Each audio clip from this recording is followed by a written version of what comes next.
في عبادي وادخلي جنتي.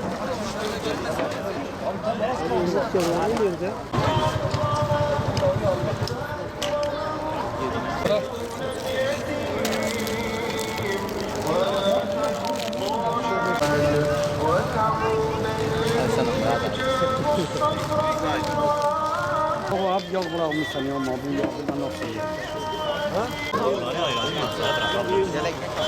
عاجبه وتيجي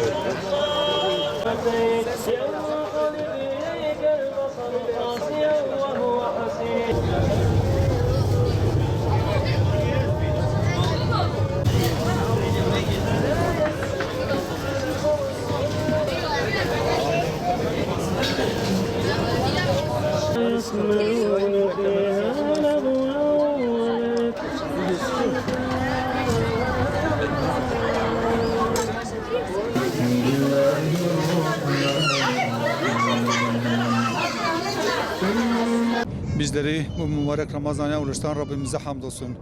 Ramazan ayı bütün Müslümanlara mübarek ve hayırlı olsun inşallah. Malumunuz yaklaşık 45 gün önce 11 ilimizde büyük bir deprem yaşandı.